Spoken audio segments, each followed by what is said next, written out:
கர்த்தருடைய பரிசு நாமத்திற்கு ஸ்தோத்திரம் உண்டாவதாக. இன்றைய ஜீவ வார்த்தை நிகழ்ச்சியை கேட்டுக்கொண்டிருக்கும் அனைவரையும் கர்த்தருடைய பரிசு நாமத்தினால் வாழ்த்துகிறேன், ஆசீர்வதிக்கிறேன். இன்றைய தின தியானத்திற்கு தேவன் கொடுத்த வேத பகுதி அது லூக்கா எழுதின சுவிசேஷம் 1ஆம் அதிகாரம் 71ஆம் வசனம். லூக்கா 1:71. உங்கள் சத்துருக்களின் கைகளில் நின்று நீங்கள் விடுதலையாக்கப்பட்டு உயிரோடு இருக்கும் நாளெல்லாம் பயமில்லாமல் எனக்கு முன்பாக பரிசுத்தத்தோடும் நீதியோடும் எனக்கு ஊழியம் செய்ய கட்டளையிடுவேன். அப்ப இன்றைய தினம் இதை கேட்டுக்கொண்டிருக்கும் விசுவாசிகள் அனைவருக்கும் தேவன் சொல்ல ஆசைப்படுகிற ஒரு காரியம் என்னவென்றால், நீங்கள் விடுதலையாக்கப்படுவீர்கள். எதிலிருந்து? உங்கள் சத்துருக்களின் கையில் இருந்து, உங்களுக்கு எதிராக இருக்க உங்களோட பிடியில் இருந்து, உங்களுக்கு எதிராக உள்ள உலகத்தின் அதிபதியின் பிடியில் இருந்து. அவன் தான் மெயினான சத்துரு, நமக்கு வேற யாருமே கிடையாது. அவங்க தான் மெயினான சத்துரு. அப்ப உலகத்தின் பிடியில் இருந்து, உலகத்தின் அதிபதியின் கையில் இருந்து நீங்கள் விடுதலையாக்கப்பட்டு விட்டீர்கள். இன்றைய தினத்தில் இது கேட்டு கொண்டிருக்கும் நொடி பொழுதிலே அந்த விடுதலை உங்களுக்குள் வந்துவிட்டது. அதை நம்ம உணர்ந்து கொள்ள வேண்டும். தேவன் என்னை விடுதலையாக்கி விட்டார். எல்லா சத்துருகளின் எல்லா பயத்திலிருந்து என்னை விடுதலையாக்கி விட்டார். அப்ப சத்துருன்றது நம்ம உடனே இருந்து நம்மளை குளிப்பறிக்கிறவங்க தான் சத்துரு. எதிரின்றவங்க எப்போதுமே நேரம் அனுப்பாங்க. ஆனா சத்துரு எப்படி இருப்பானா, நம்ம தோல்ல கையை போட்டு நம்மளோடைய உடனே இருந்து நம்மளை இழுத்து கீழே போடுறவங்க தான் சத்துரு. அப்பேற்பட்ட மாய்மலமான காரங்கள்ல வழியில இருந்து, அவங்களோட பிடியிலிருந்து தேவன் உங்களை விடுதலையாக்கி விட்டார். எதற்காக விடுதலையாக்கி விட்டார்ன்ற காரியம் பின்னால சொல்லப்பட்டிருக்கிறது. தேவன் ஒன்றுலேருந்து நம்ம விடுதலை விட்டார்னா அதுக்கு ஒரு காரணம் இருக்கும், அதுக்கு ஒரு காரியம் இருக்கும், நீங்க செய்ய வேண்டிய ஒரு காரியம் இருக்கும். உங்களை விடுதலையாக்கப்பட்டு தேவன் உங்களை வைத்து என்ன செய்ய போகிறார்ன்றதை பின்னால சொல்லியிருக்காரு. அது பாருங்க, விடுதலையாக்கப்பட்டு உயிரோடு இருக்கும் நாளெல்லாம் பயம் இல்லாமல் எனக்கு முன்பாக. அப்ப உயிரோடு இருக்கும் நாளெல்லாம், நம்ம உயிரோடு இருக்கும் நாளெல்லாம் எந்த ஒரு பயமும் எந்த ஒரு குற்ற உணர்ச்சி இல்லாம எனக்கு முன்பாக நிற்பதற்காக. எனக்கு முன்பாக என்ன?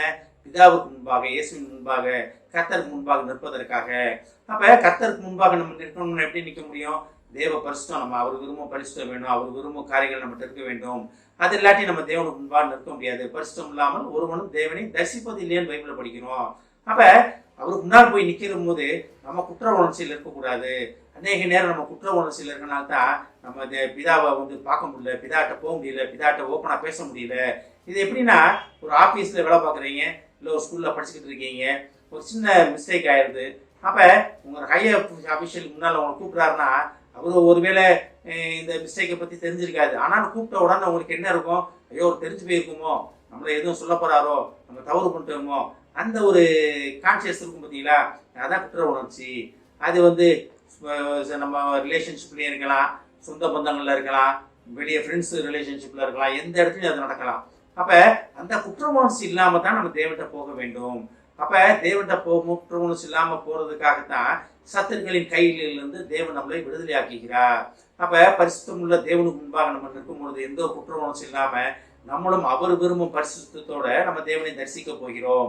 இன்றைய தினம் அதை கேட்டுக்கொண்டிருக்கும் தேவ பிள்ளைகளே, தேவன் உங்களை கொண்டு மிகப்பெரிய காரியங்கள் உங்களுக்காக வைத்திருக்கிறார். அதுக்கு அடுத்து அந்த காரியங்கள் வருது பாருங்க.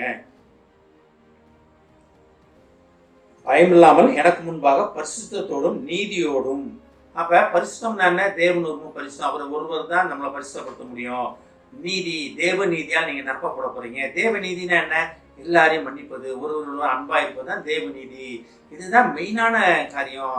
ஒருவரில் ஒருவர் அன்பா இருந்தோம்னு வச்சுக்கீங்களேன், நம்ம அடுத்தவங்களை திட்ட மாட்டோம், அடுத்தவங்க குறைகளை பார்க்க மாட்டோம், அடுத்தவங்க மேல நம்ம எரிச்சல் அடைய மாட்டோம். அப்ப தேவ நீதியோடும் தேவன் ஒரு பரிசுத்தத்தோடும் அவருக்கு ஊழியம் செய்வதற்காக. அதான் பாருங்க, பயம் இல்லாமல் எனக்கு முன்பாக பரிசுத்தத்தோடும் நீதியோடும் எனக்கு ஊழியம் செய்ய கட்டளையிடுவேன். அப்ப தேவன் உங்களை எதுக்காக எல்லாத்திலிருந்து விடுதலை ஆக்குகிறார்னா, அவருக்கு ஊழியம் செய்வதற்காக. இது ஒரு ஊழிய அழைப்பு உங்களுக்கு. நீங்க என்ன செய்ய போகிறீங்க? ஊழிய அழைப்புன்னு அடிக்கடி சொல்லுவேன். ஊழிய அழைப்புன்னு பைபிள் எடுத்து மேடப்படியா பேசுறது, ஊர் ஊரா போய் பிரசங்கம் பண்ணி அடுத்தவங்களை தொட்டு சுகமாக்குறது, இது ஒரு விதமான ஊழியம். ஆனா தேவன் ரொம்ப உண்மையான ஊழியம் என்னன்னா, நீங்க நடமாடும் நிருபங்களாக இருப்பது தான் உண்மையான ஊழியம். சாட்சி உள்ள வாழ்க்கை வாழ்வது தான் உண்மையான ஊழியம். கர்த்தருக்கு பயந்து அவர் வழியில் நடப்பது தான் உண்மையான ஊழியம். அப்ப உங்களை பார்க்குறவங்க இயேசு தெரியாதவங்களோ யாரை பத்தி அதெல்லாம் கவலைப்பட மாட்டாங்க. ஆனா உங்களை பார்ப்பவங்க கிறிஸ்துவை உங்களில் தேடுவார்கள். உங்க வாயில் வார்த்தைகளை, அவரோட போதனைகளை தேடுவாங்க. அதனால் தான் நடமாடும் நிருபங்களாக இருக்கிறோம் அப்படின்னு பவுல் சொல்றாரு. அப்ப நீங்கள் நடமாடும் நிருபங்களாக இருப்பதற்காக, நீங்க தேவனுடைய காரியங்களை உலகத்துக்கு வெளிப்படுத்துவதற்காக தேவன் உங்களை அழைக்கிறார். இதுக்காக ஊழியம் செய்வதற்காக. அப்ப தேவனால் அழைக்கப்பட்ட சந்ததி நீங்க, தேவனால் அழைக்கப்பட்ட பிள்ளைகள் நீங்க. தேவனுக்கு என்ன பதில் சொல்ல போகிறோம் என்பதை இன்றைய காலை பொழுதில், இன்றைய தினத்திலே நம்ம ஒரு எல்லாருமே ஆராய்ந்து பார்ப்போம். நான் மறுபடியும் அந்த வசனத்தை படிக்கிறேன் பாருங்க. உங்கள் சத்துருக்களின் கைகளில் இருந்து நீங்கள் விடுதலையாக்கப்பட்டு உயிரோடு இருக்கும் நாளெல்லாம் பயம் இல்லாமல் எனக்கு முன்பாக பரிசுத்தத்தோடும் நீதியோடும் எனக்கு ஊழியம் செய்ய கட்டளையிடுவேன் என்று தேவன் உங்களை அழைக்கிறார். அழைத்த தேவன் உண்மை உள்ளவர். ஜெபிப்போம். எங்களை அதிகமான அன்பின் பரலோக பிதாவே, கர்த்தாவே, எங்களை உலகத்தின் சத்துருக்களின் கைகளில் இருந்து எங்களை விடுதலையாக்கி உமக்கு ஊழியம் செய்ய, உமக்கு உகந்த பரிசுத்தத்தோடும் நீர் விரும்பும் நீதியோடும் எங்களை மாற்றி நாங்கள் உமக்கு முன்பாக நின்று உமக்கு ஊழியம் செய்ய எங்களை கட்டளையிட்டதற்காக நன்றி ஆண்டவரே. உமது கட்டளையை, உமது அழைப்பை நாங்கள் அறிந்ததன்படி நடப்போம் என்று உறுதி கூறுகிறோம் ஆண்டவரே. இதை கேட்டுக்கொண்டிருக்கும் ஒவ்வொருவரையும் ஆசீர்வதிக்கிறோம் அப்பா. ஒவ்வொரு குடும்பத்தையும் ஆசீர்வதிக்கிறோம் ஆண்டவரே.